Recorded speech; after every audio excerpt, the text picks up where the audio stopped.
Welcome to our Cities at Tufts virtual colloquium. I'm Professor Julian Adjuman, and together with my research assistants, Ainsley Judge and Max Seabar, and our partners Shareable and the Bar Foundation, we organise Cities at Tufts as a cross-disciplinary academic initiative which recognises Tufts University as a leader in urban studies, urban planning and sustainability issues. We'd like to acknowledge that Tufts University's Medford campus is located on colonised Wampanoag and Massachusetts traditional territory. Today, we're delighted to host Dr. Marcos Luna, Professor of Geography and Sustainability and Coordinator of the Graduate Geoinformation Science Program at Salem State University. His research focuses on environmental justice and applications of geospatial analytical techniques to social and environmental inequities. Professor Luna works with community organisations and policymakers on environmental justice, housing and segregation, transportation, equity and climate change adaptation. He's a governor-appointed member of the Massachusetts Environmental Justice Council and serves on the board of directors of Green Roots in Chelsea and East Boston, as well as the board of directors of Comunidades Enraizadas Community Land Trust in Chelsea, which seeks to create affordable and permanent housing solutions for the lowest income families, especially immigrant families. Finally, he serves on the Education Committee of the Boston Public Library, Norman B. Leventhal Map and Education Center. Marcos's talk today is Defining Environmental Justice Communities When Equity is a Banned Word. Marcos, a Zoom-tastic welcome to Cities at Tufts. Thank you, Jillian. Glad to be here. So good afternoon, everyone. Thank you for attending. I'll be talking for about 30 minutes I'm aiming for, and then I think we'll open it up for conversation and questions. Interested to hear what people think too. So I'm going to share my screen and we'll get started. All right. So I'm going to be talking about environmental justice and mapping, which are two areas that I focus my personal and professional life in. But before we get too far, of course, we need to do some level setting and make sure that we know what it is we're talking about. So environmental justice, I won't read the whole thing, but essentially is about the equal protection and meaningful involvement of all people when it comes to the environment. And it's important to understand this policy, this is the Massachusetts policy from its environmental justice strategy. It's consistent with what you'd see around the country in other states and also up until recently with the federal government as well. This is an aspirational definition. It doesn't describe what is, it rather describes what we want to be. And in fact, most of what we've done over the last few decades in terms of policy and research and advocacy is to deal with environmental injustice, because the fact is that environmental burdens are very inequitably distributed across the country and even here in Massachusetts. And that problem is a pernicious problem. It affects environmental health, and it affects the welfare of lots of people and communities, and so it's an issue. As you may know, though, the current administration, the Trump administration, has targeted environmental justice and similar types of programs and policies, anything pretty much to do with the environment, and certainly with diversity, equity, inclusion, with any kind of race-conscious policies. Those have been targeted for removal or dismantlement.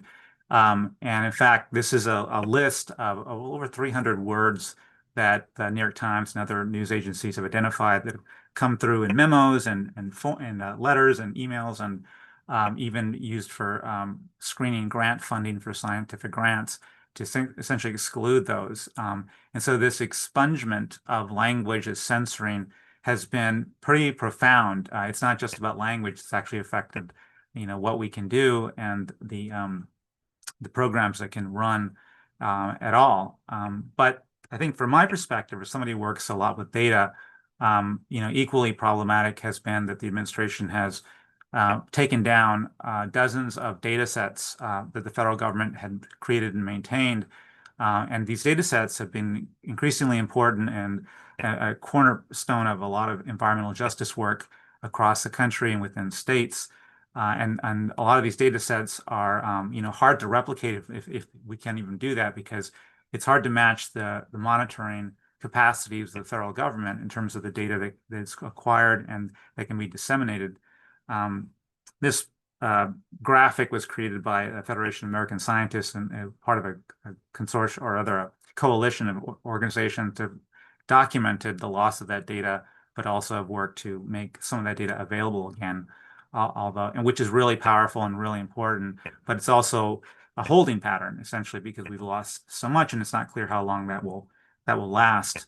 Some of the tools that we've lost more recently that are particularly concerning for somebody like me, who does a lot of mapping and data analysis for environmental justice, have been the ones that you see on the screen. Um, the one in the lower right, the U.S. Environmental Protection Agency's EJ screen, particularly important because it's kind of been one of these foundational tools as a model for how you can do environmental justice mapping, but also itself just a data distribution tool that people access. And for other states that do have environmental justice policies and programs and data sets or tools, this is kind of, this feeds into those. And so losing that has been a big blow, although again, thanks to a consortium of nonprofits and universities is available again, although it's kind of frozen in time at the moment. All of these have been removed except for the one in the lower corner, left corner rather, the ATSDR Environmental Justice Index by the Centers for Disease Control, which was taken down initially in January and then it's back up again, although it has a big old banner across it that says, "Don't trust anything the liberal commies say," or something to that effect. We're still at a loss, but all is not lost.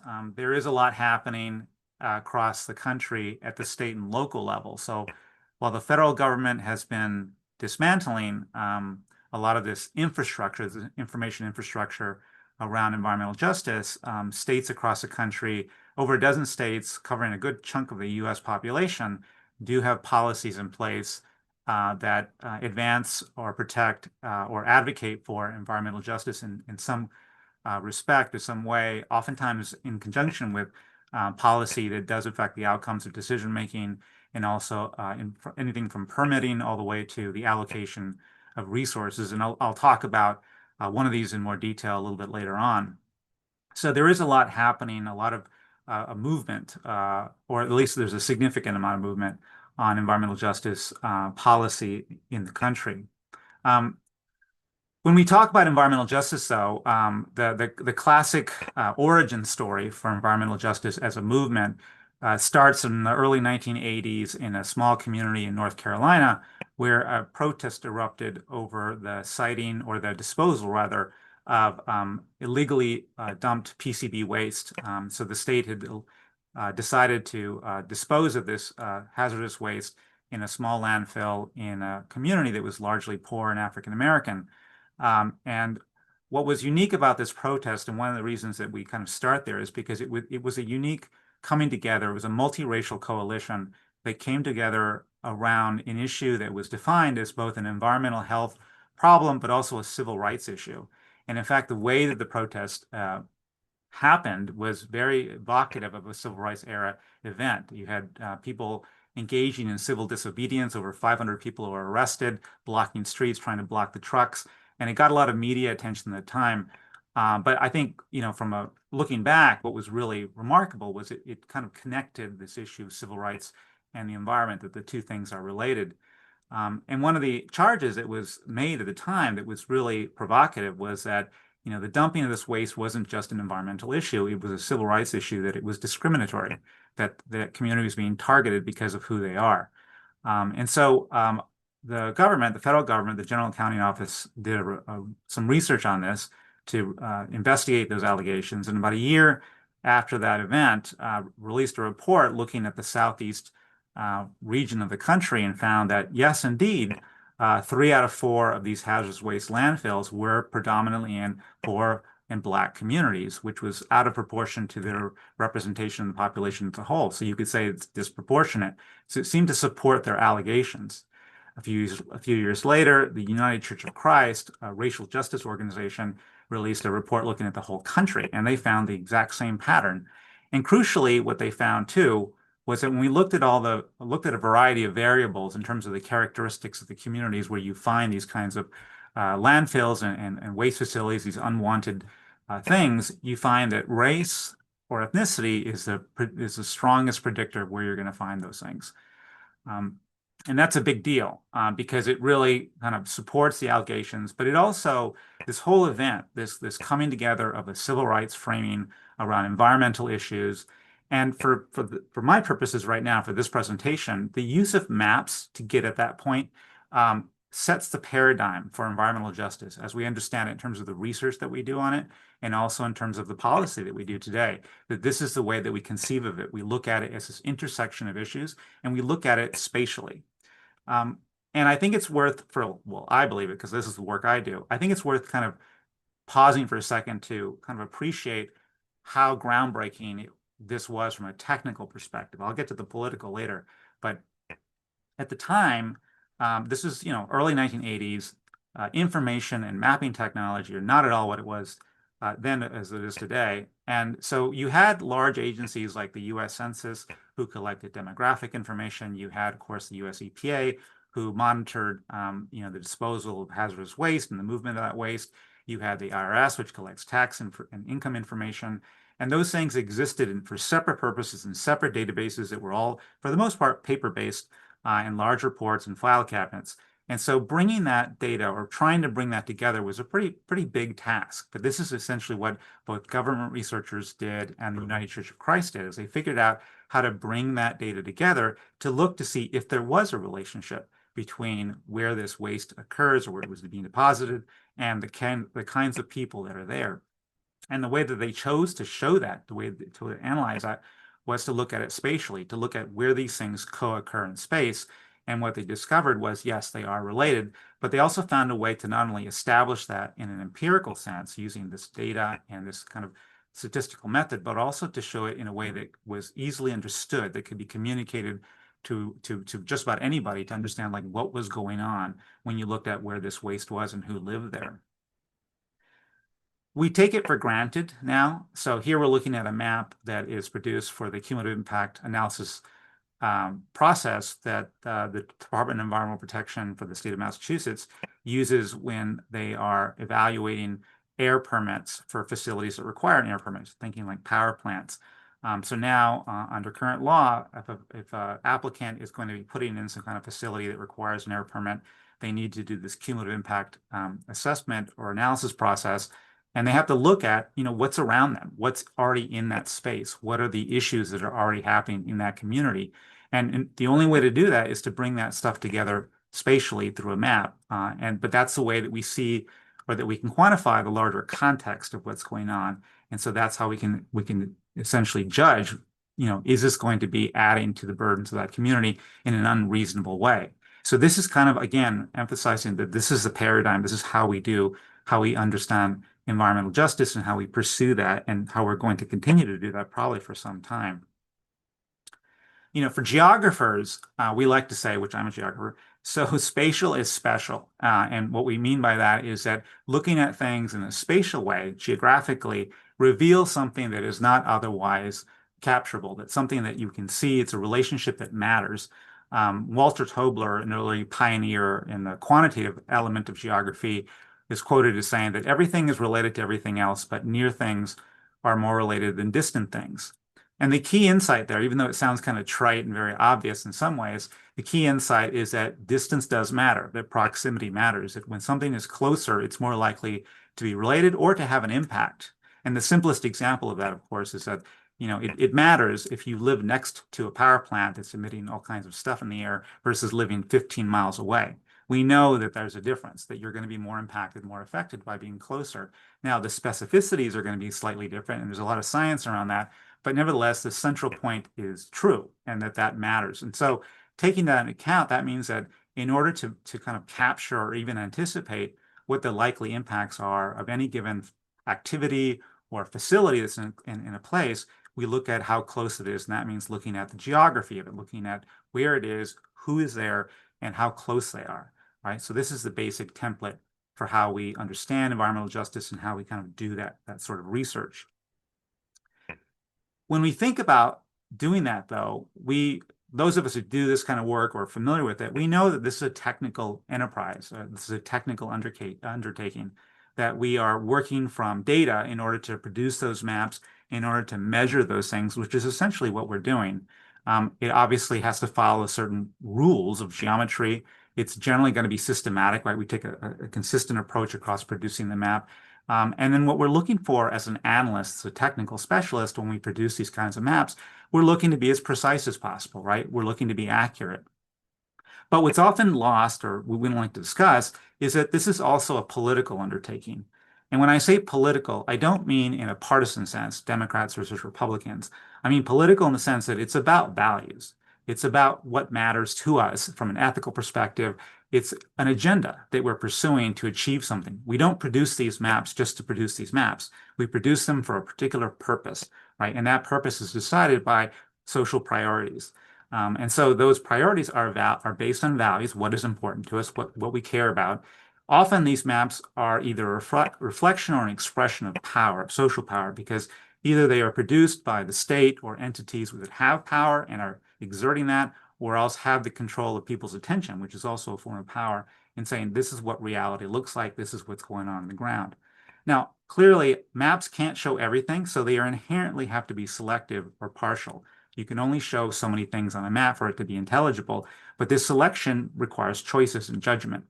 And that's also, that's not just a political decision, it's a practical one. It's actually a technical one. So the other part of this too is that the technical and the political are not opposing forces. They're actually enmeshed. They're interconnected. You can't really separate them. And that's an important thing to remember is that, we're doing the maps for a purpose, and we have to ask, what is that purpose? Right? Because that purpose informs how we construct the map, and the map and that process will create a certain product, right, that reflects those particular values that we're trying to push forward. And I want to hone on that. So this is the second big point that I'm trying to get across. One is maps are important for environmental justice research and policy and in our understanding of how we do this, but there are also these products that are both technical and political. What does this look like, right? This intersection of the technical and political. Well, let me give you a couple examples. So my first one is the Climate and Economic Justice Screening Tool, or CJUST. So this tool was created during the Biden administration in 2023, 2024, and it was part of a larger executive order that created Justice 40. And Justice 40 was a program that attempted to direct about 40% of monies from the federal government that had to do with the environment or climate investments into communities that were designated as disadvantaged. So what is disadvantage? So this is the key thing. Well, so the way that the White House defined disadvantage followed a sort of complex algorithm using about 36 different indicators or variables describing the pollution or other kinds of indicators on the ground in communities, as well as their demographic characteristics like unemployment and wealth, things like that. And so that algorithm identified census tracts across the country that kind of met this criteria for being disadvantaged and therefore would qualify. And so all the federal agencies were supposed to follow this guidance in terms of identifying which communities their benefits were flowing to say that they were in compliance with the Justice 40 program. One of the interesting decisions when the White House created this tool, though, was to omit the use of race or ethnicity in the definition of those communities. So from an environmental justice researcher perspective, or from an advocate's perspective, this seems really strange because we know from the research that race and ethnicity are key elements of how we witness environmental injustice to occur. In fact, they're often the leading indicators, they're reliable indicators that something is going on. In fact, this is the animating factor behind a lot of the whole movement, right, is to address this racial inequities. So why would they leave out this key variable in this tool, in the scientific tool? And the reason is it was concern. It was fear about legal exposure. So at the same time they were releasing this tool, the Supreme Court had ruled in a case involving Harvard University over the use of race in admissions, and the Supreme Court ruled that you could not use race in admissions decision making.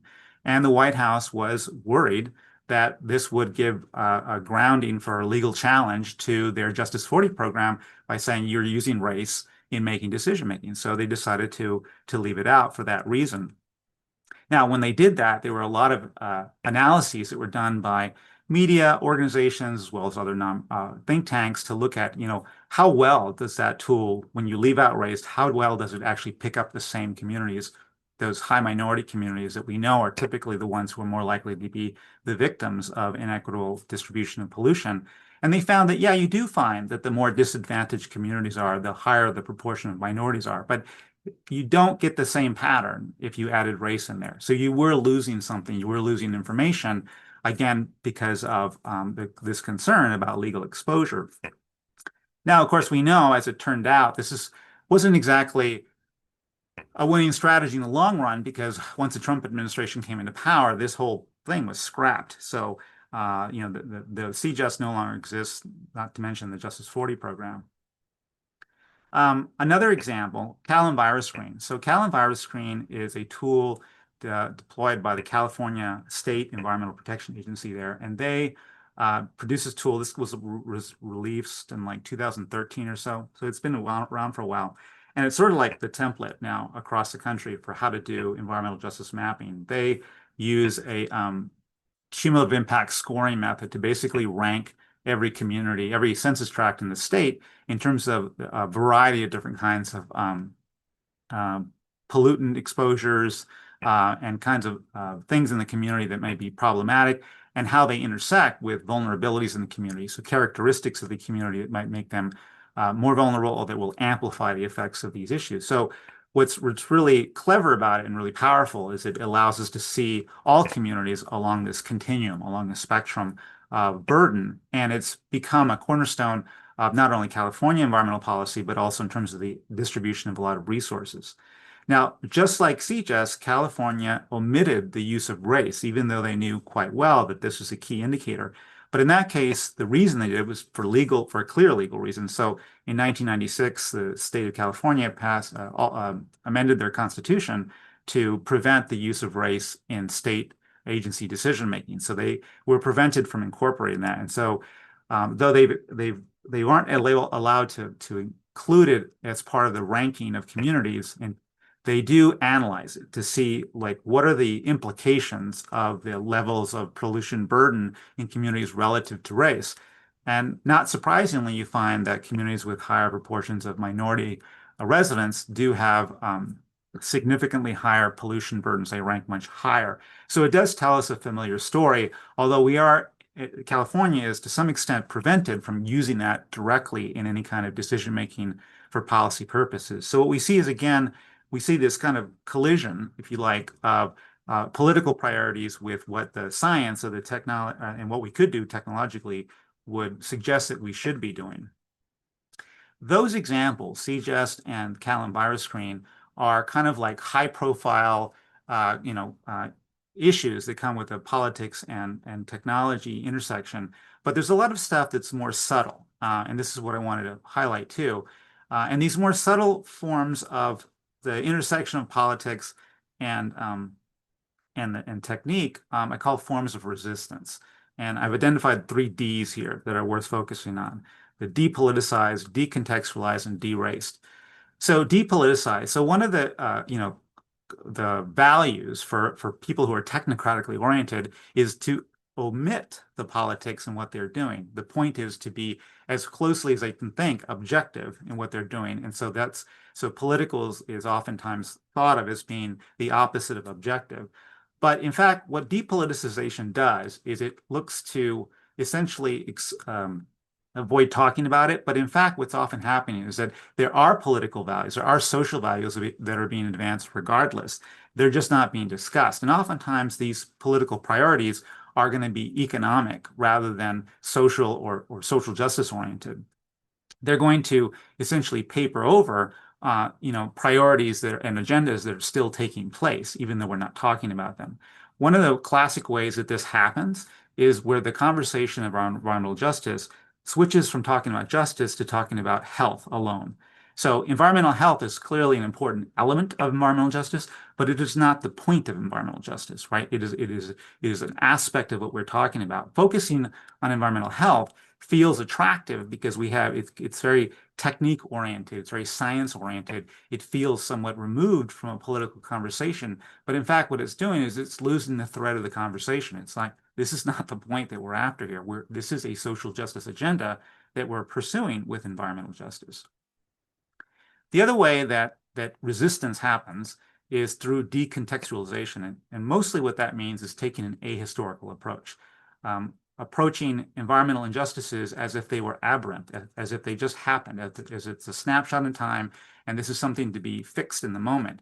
When in fact we know from research and historical analyses that a lot of these problems are rooted very deeply in an evolution of decisions, in institutional evolutions, institutional practices that have created these problems over time. Thinking of just residential segregation tying back to the 1930s and redlining, all the way to the way that our laws work and which communities are rewarded for the way that they're structured and who lives there.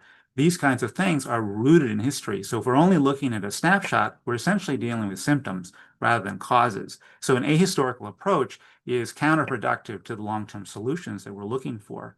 It's also can be sometimes for communities that are affected, it's frankly offensive because it denies the reality that they have faced and they've lived with for a very long time. And so taking that ahistorical approach undermines the credibility of the entire process when we're going after a problem of this depth that we're trying to fix.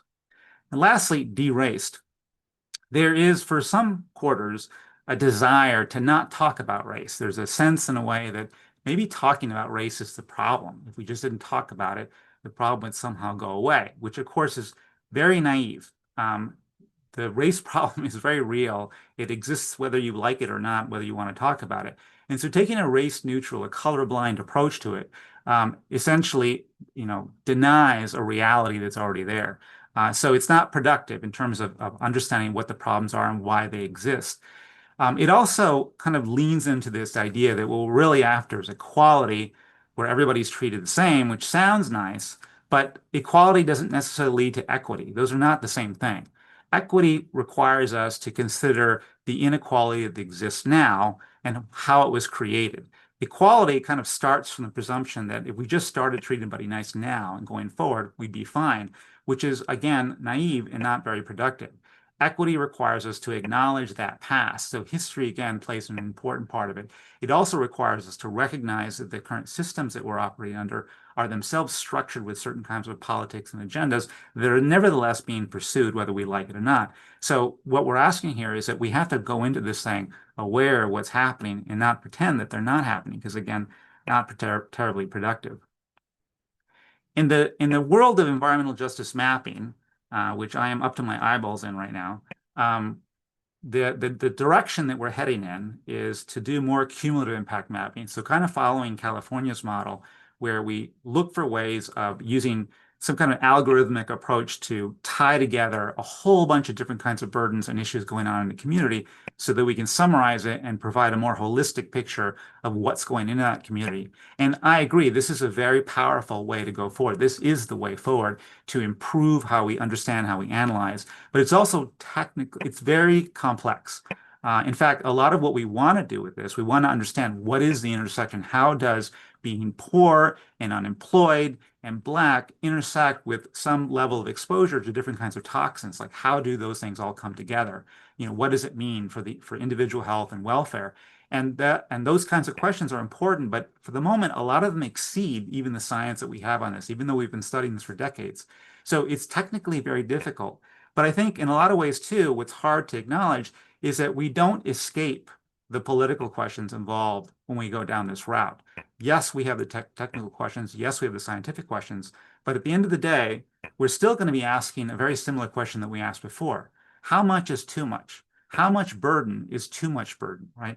That is not going to be revealed by the data or the science. That is a political question. That's a social values question. So we don't get away from that. We have to confront that at some point, and certainly within a policy context, that has to be decided. So what does this all mean? Well, I'm certainly not here to undermine what I do, which is to say the technology and the science behind environmental justice research and mapping, that's really important. But we have to remind ourselves about what it is that we're doing, right? What is the purpose of environmental justice, right? This is a social justice agenda. We are trying to pursue a world in which justice is prioritized. So we need the science and we need the technology, but we have to go into it with eyes wide open, seeing that there is a political agenda here, and not in a bad sense, right? That we are trying to create a better world. At the end of the day, What we're trying to do is to promote the world where we prioritize social and environmental justice, full stop. And I will stop there.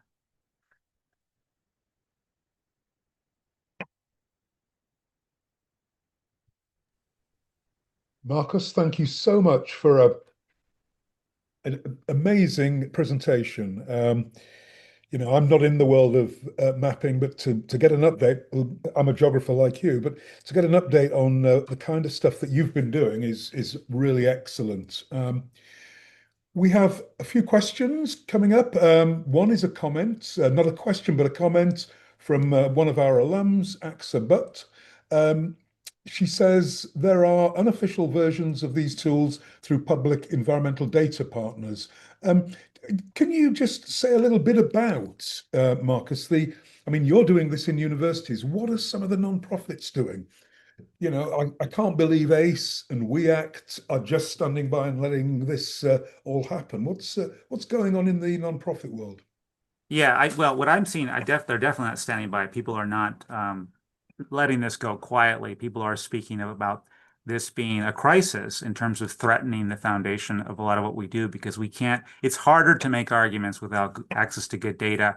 And I definitely applaud, thank you, AXA, for Public Environmental Data Partners for making that data available again. So it's still good data. It's still relevant to this day. I think what we're worried about is that going forward, how long will it be before we can resume, updating that data to keep it up to the minute and useful for folks. So people are still, government, policymakers, regulators, states are still using the data. Nonprofits are still relying on that data. But I think we are rethinking about our dependence on using like federal data sets and like what does it mean to make, your organization's priorities robust in the face of potential volatility and where that data comes from. In some ways, it's not all bad in a way because one of the conversations that's been happening for quite some time is, how do we incorporate data or knowledge? I want to broaden that knowledge that isn't necessarily captured in these administrative data sets that are kind of consistent across the country. How do you capture, or how do you incorporate the wisdom and the experience of folks on the ground where you have issues that are unique to that place and that are not going to come in some kind of prepackaged data set that you can plug into, some kind of mapping software. And that conversation about how you integrate knowledge and experience and lived experience of folks on the ground is a really important conversation to carry forward. And I suspect that takes us in a different direction. And it makes me think too that, the mapping and that world is important and it's one element, but it's not the only thing. And that we are looking for other ways of bringing in more people into the conversation about like what's happening in communities and what are we trying to address when we go in there. So it's more of a qualitative component too that we're trying to figure out how to better integrate that, particularly in wanting to influence policies and outcomes on the ground. Thank you. We got a question from Ajamu, and I'm assuming it's Ajamu Brown, one of our great alums. Um, Question, how can cumulative impact frameworks better account for the intersection of housing, health, and environmental burdens rather than treating them as separate issues? Yeah, that's a key question. The the prevailing practice right now is to decide how to quantify those elements, those aspects. So, we were looking at housing. We can kind of think about it in two different ways at least, but the usual way is to look at deficiencies. So we might say, if we have um, housing value or housing access or some kind of metric of the either the quality of the housing or the accessibility of the housing. And then with health, of course, we have all kinds of metrics of disease, not always wellness, but disease at least. And then environmental burdens are probably the easiest in a lot of ways, air quality and water quality and the like. And typically what is done, at least in the mapping context, is that those are uh, quantified in some respect, and then they're combined either by um, normalizing them so they're all similar on a similar numerical scale, and then we combine into a single value to kind of capture that kind of overlapping burden that represents when all of those kinds of things come together. I think what is amongst many things that are kind of still open questions, though, is how do you balance that with like benefits? Like if you have things that are positive presences in the community, do those positive presences, right? So let's say you have a robust presence of a community land trust in a community, or you have like an active effort to create community gardens in a place. Like how do you account for that? Does that kind of offset the negatives, or does it exist in a separate way of thinking about that? And I'm just talking about in a quantification sense, right? We're trying to add things up in some way or multiply them together. But certainly, again, going back to the earlier point that, maybe when we talk about that, maybe we're not going to be able to reduce them necessarily to some kind of quantifiable thing at the end of the day. Maybe that's a conversation that we're having with community members to find out like what are their priorities with respect to that. What does that mean? What do they want? Because we may be able to identify data-wise a variety of things that are going on in the community from available data sets, but that doesn't necessarily mean it reflects what people's experience are on the ground. So it may require us to talk with folks on the ground to find out what their immediate priorities are. I mean, particularly now, I think about, a lot of us have been focused for quite some time on like, physical environmental or ambient environmental conditions that we kind of like conventionally think about, like air quality or water quality, or increasingly like climate risks in a community. But sometimes you go into some of these places, and the biggest priority folks have is housing, right? Because housing is crazy right now in terms of cost and accessibility. And so that can dominate, and you might think, well, that's not matching what I want to do or talk about or the data I have.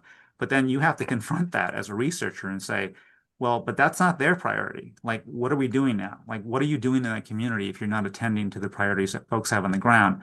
So I think there's this tension between those things about what we have data on, what we can do with the data versus what might be, what people are caring about at any given moment in a given place. It's a great segue into the next question from Ainsley Judge. Are there methods you've used or seen that can meaningfully add qualitative data or lived experiences and knowledge into a spatial analysis? There's a lot of interesting ways and so I think what's great is a lot of people are looking to do this, are looking to figure out ways of um, changing the conversation in particular. Because again, remembering what we're trying to do, we're trying to break through these practices and institutions that have kind of reinforced systems of inequity and inequality in our communities. And a lot of that has to do with what kinds of knowledge count, whose voices count. And so, what are the ways that we can disrupt that so that we can get closer to what people need to make their lives meaningful, to protect them? So some of the ways to kind of speak to the question about from an analytical perspective, what are people doing? They run the gamut. So I think from a pure research scholarly perspective, mixed methods are certainly kind of the prevailing approach that folks are adopting now, which is to say that you have people, either multiple individuals or even the same individual, using different kinds of techniques to understand a phenomenon on the ground, understand a community, right? You've got your quantitative statistical techniques that you're taking, but you're also taking you're interviewing people, right? You're having focus groups. You're hearing what people have to say. You're engaging with the community in a way that allows them to speak the way they want to speak. And then you're trying to reflect on that, and you're working with community to see, am I even understanding what you're saying correctly? Am I making sense of that? And so when you're presenting that research, you're offering both this kind of, classic quantitative systematic or just systematic analysis, but you're offering to also present the voices of the folks that you're talking about or talking with. Certainly, participatory action research, where you're working directly with communities to build the research in a way that serves their ends in terms of what they need, is kind of a very fruitful way to go forward in terms of kind of bringing that forward and looking to elevate other ways of knowing that don't necessarily come through that. And just one more, I think, for those who are working like in a governmental context, one of the things I see is kind of exciting. It's not quite research oriented, but it is looking for the ways. So I've seen like what California has done and also what Colorado has done, which I want to call those out, where they work primarily with these quantified tools to try to summarize what's going on in the community, but they're also producing other products like story maps that integrate like photo voice approaches, where we're kind of working in the community and interviewing people and letting them speak, and then presenting that product alongside this quantified map to allow maybe policymakers, but also the community to hear that kind of visceral experience of what it means to live in that community so that people can speak about not just the bad, but what they're proud of, what they want more of in that community. And so that kind of, complex narrative that can be constructed, I think, is valuable because for a lot of us, it's the narrative actually that carries more weight, emotionally in terms of what we think is going on, what's important to us. So I think there's a lot of really interesting ways that we can open up the conversation about how we think about what's going on the ground and what it might mean in terms of what decisions we want to make going forward and about who's speaking, like who we're listening to, whose voice is being amplified when we put these products out there. Great question. Great answer, Marcus. Thanks. Just one thing that's occurred to me. You're on the Massachusetts Environmental Justice Council, as I was a long time ago. And what are the current priorities, and have they changed, or are they going to change as a result of the intransigence of the current administration? Well, the current iteration of the Environmental Justice Council, which is a product of the 2021 legislation that created it, its primary duty from the statute is to essentially weigh in on how we define environmental justice communities. In terms of what it does, what it's been doing for the most part in its bi-monthly meetings has been to meet with representatives from different agencies of the state of Massachusetts to hear about how they're implementing the state's environmental justice strategy, what they're doing to try to address inequities, as well as trying to promote the welfare of the residents of the Commonwealth in various domains. And we're one relatively small state, but we do a lot of things, and so it's amazing. It's a little overwhelming, I have to admit, kind of knowing like what different agencies are doing in terms of addressing that. And I will say that listening to that and attending that and talking with folks at the state level, it's astounding the contrast from that between and what you hear on national news. So Massachusetts, it's not in a bubble, but it's definitely one of those states that's pushing forward on a lot of very social justice oriented and progressive agendas. It's definitely not perfect, and there's a lot that needs to be done, but it's definitely moving in a different direction than what the federal government is trying to do, or at least the White House is trying to do. So I think, for the moment, it's remarkable how much we are continuing on down that path, particularly around renewable energy, particularly about trying to reach climate goals. And I think that the thing that's hard is that a lot of our programs are linked to federal programs too, particularly when it comes to funding, especially with the government shutdown. And we saw how it threatened a lot of programs that are devoted to protecting the most vulnerable in our community, those who need financial assistance in particular. So there is kind of a lot of unknown about how much of that disruption will kind of play out at the state level. I think we're still figuring that out right now. Question from Kelly Verrett. How do you ensure that those in the community can be engaged in these focus groups and are aware that they're occurring? And would it be the community leaders who are initially involved and perhaps those providing supportive networks? Yeah, great question. I think it's great that there's a lot more experience and a lot more wisdom being brought forth about how to engage with community. Whether you're a researcher coming from a university or you're a representative of a government agency, there's a lot of good practices now that have been written down and promoted that, outline, what we've learned about how you engage. And certainly, one of the things is that when you're engaging, it's usually best practice to kind of start by getting to know the community and knowing who the community leaders are so that you can learn the political landscape of the space that you're trying to get into and figuring out who should be involved and how to talk to them.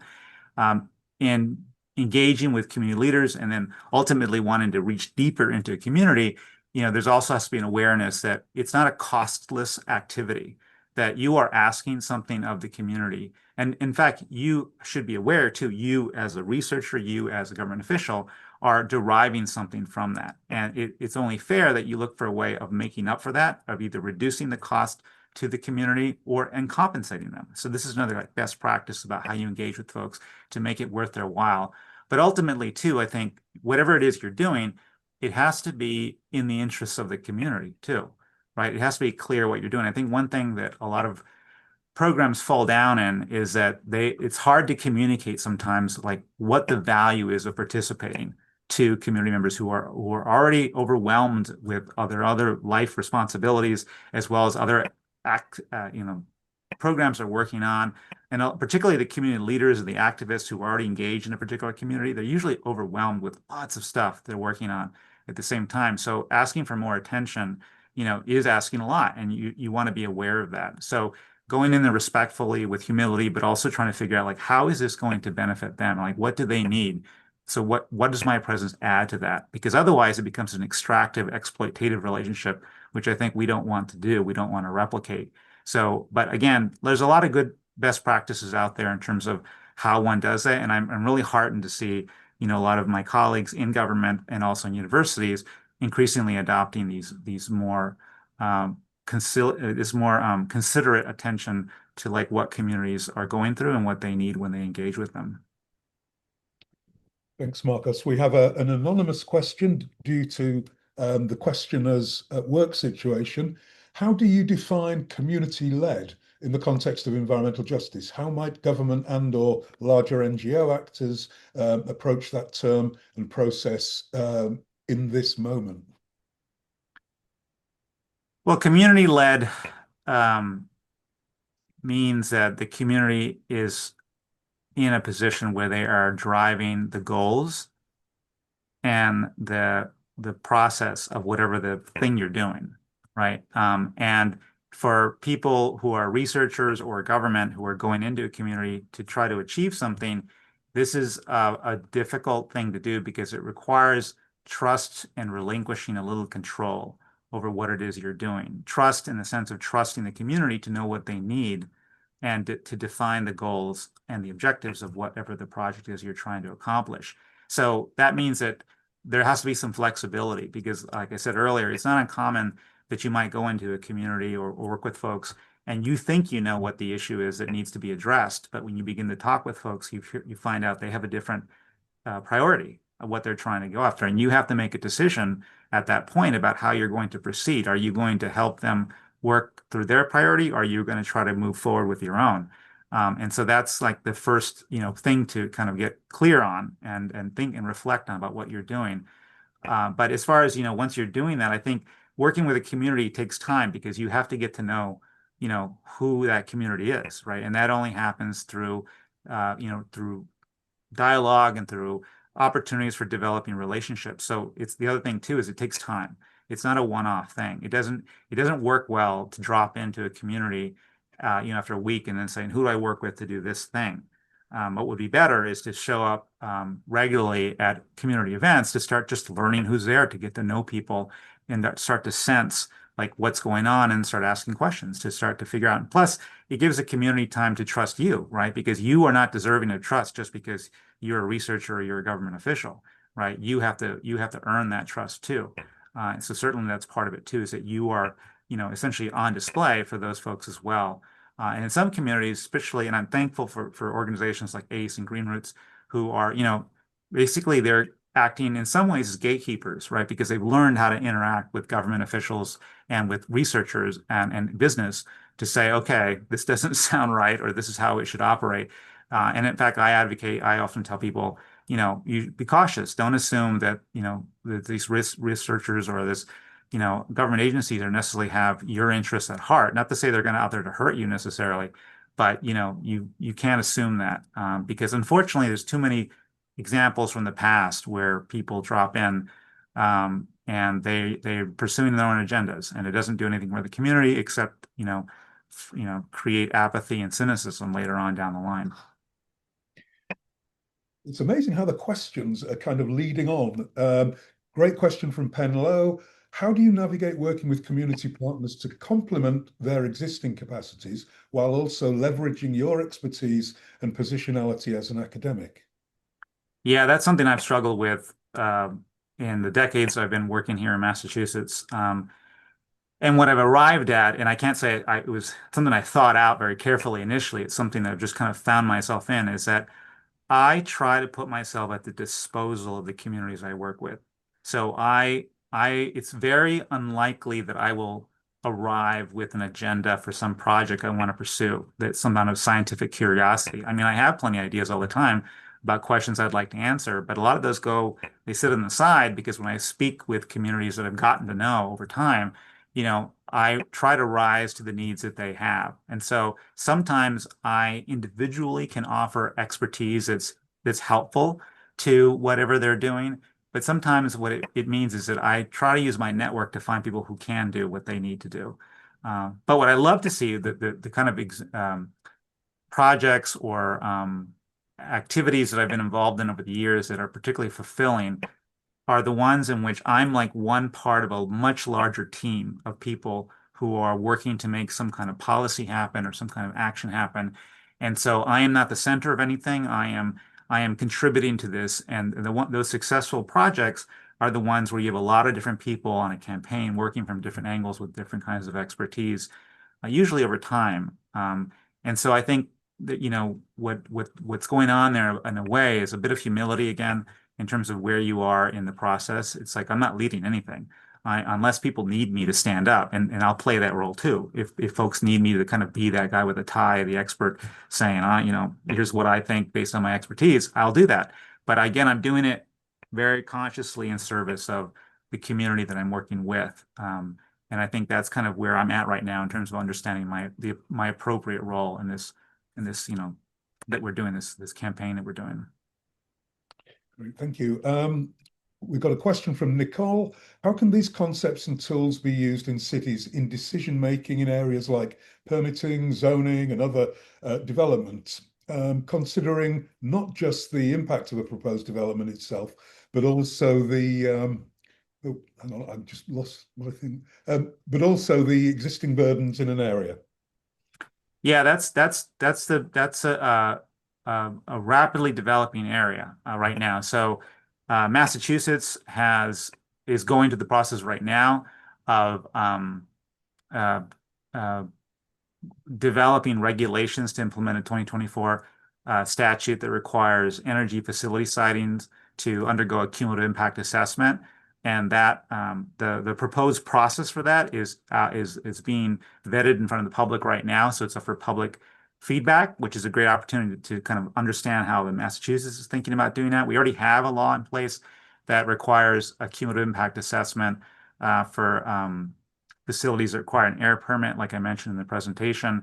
And that requires the applicant to kind of to look at everything that's going on as far as we have data on in the community, and to kind of use that as part of their application to describe what's happening and how that facility or whatever it is might contribute to that. And that affects the regulators, the DEP, the Department of Environmental Protection's a decision about whether or not to allow the permit, right? But it also, importantly, I think like a lot of these things do, it's kind of like forcing government and the applicant to be very open about what's going on. And just that open conversation is very powerful because, what you don't want is any kind of backroom decision making, right? You want to be able to see what does this mean in the larger scheme of things.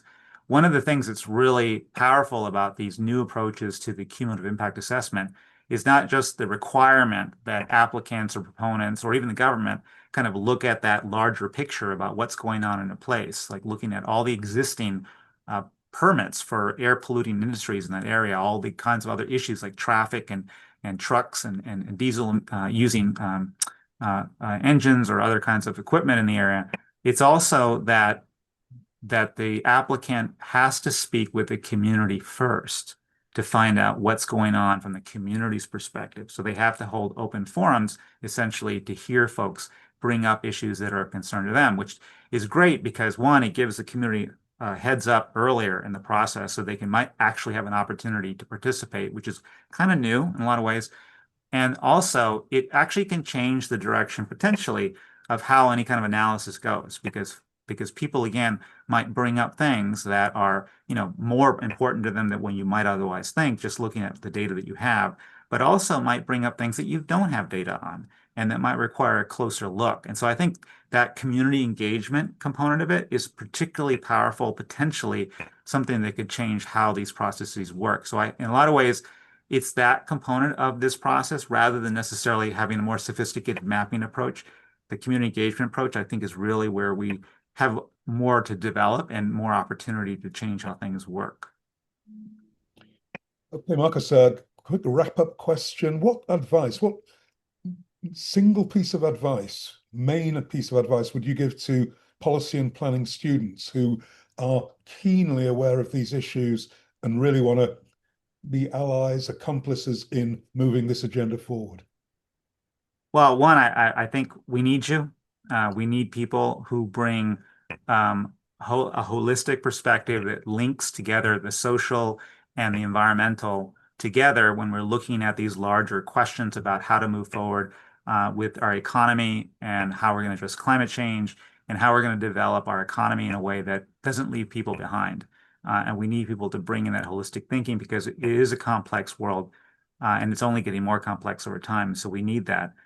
As I said, I think one of the things to keep in mind is like the why of what you're doing. What are you trying to do? Because it does affect how you do things, and how you do things affects what the outcome is. So I am engaged in the process of employing my technical skills because I am looking to promote social justice, social environmental justice. That is my North Star. And so I'm looking to see, am I doing that? How is this leading toward that? And I suspect the folks who are attending this probably have similar sympathies, at least. So I think keep that light clear in your eyes, keep clear what it is you're doing and why you're doing it. Marcus, thanks for engaging talk and conversation. I wish we could go on longer, but we've got to finish now. A warm Cities at Tufts round of applause for Dr. Marcus Luna. Thank you.